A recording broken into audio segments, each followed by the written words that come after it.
হচ্ছে আজকের যে উগ্রবাদের মিছিল বের করেছিলেন তাদেরকে অতি শীঘ্রই আগামী 48 ঘন্টার মধ্যে গ্রেপ্তার করতে হবে। একটি জঙ্গি গোষ্ঠী সেই সুযোগকে কাজে লাগিয়েছে।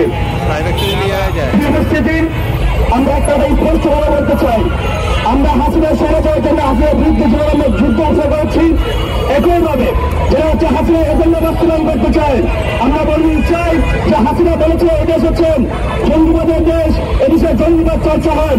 হাসিনা দেশকে বানানোর পরেন পুরো বিশ্বব্যাপী একটা মতামত করা চাল করছে, হাসিনা প্রমাণ করা চাল করতেছেন যে এদের জঙ্গিবাদে মরে গেছেন, জঙ্গিবাদ হাসিনাকে হটিয়েছে। আমরা দেখেছি হাসিনা যে মতামত, সে মতামতকে বাস্তবে প্রতিপালন করার জন্য জঙ্গিবাদী এদেশে র্যালি করতেছেন, প্রকাশ্যে মিছিল মিটিং করতেছেন। আমরা দেখেছি তারা মেয়েদেরকে হেনস্থা করতেছেন। আমরা শুধু স্পষ্ট ভাষা বলতে চাই, যারা হাসিনা এজেন্ডা বাস্তবায়ন করবেন তাদের বলতে হাসিনার মতোই হবে।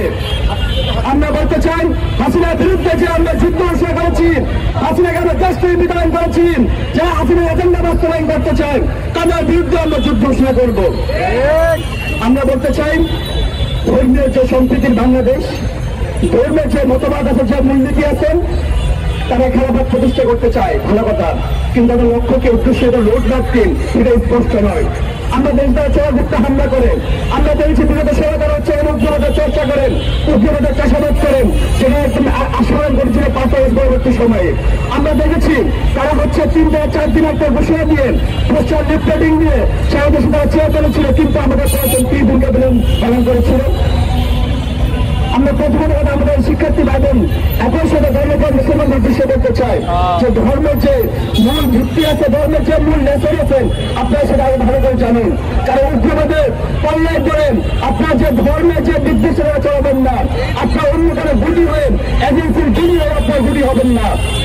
আমরা বলতে চাই, আমরা একটা বিষয় দেখেছি, যখন এদেশের মধ্যে কোন ধর্মীয় গোষ্ঠীর আস্ফলন দেখাতে চায় তাদেরকে সুযোগ করে দেয় আমাদের এজেন্সি, আমাদের পুলিশ প্রশাসন, আমাদের সেনাবাহিনীর, আমাদের র্যাবের কর্মকর্তারা, আমাদের যারা মাঠ পর্যায়ে আইন শৃঙ্খলা রক্ষা করার দায়িত্বে আছেন।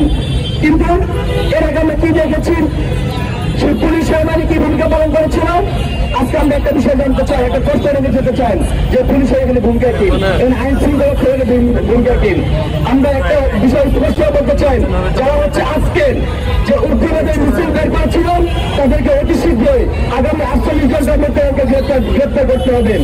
একই সাথে আমরা একটা বিষয় বলতে চাই, যাদের ছত্র চান, যাদের মদদেন, যাদের নীরব ভূমিকা পালন করার কারণে এই সন্ত্রাসী বাহিনী, এই উগ্রবাদ গোষ্ঠীর নির্বিঘ্নে যখন রাজপথে তারা সংগ্রাম করতে পারতেছে, সে মদত দাতান, সে পুলিশের বাহিনীদেরকে তাদেরকে আপনারা আইনের আওতায় আনতে হবেন, তাদেরকে তদন্ত আওতায় আনতে হবেন যে আসলে কারা হচ্ছে হাসিনা এজেন্ডা বাস্তবায়ন করতে চান।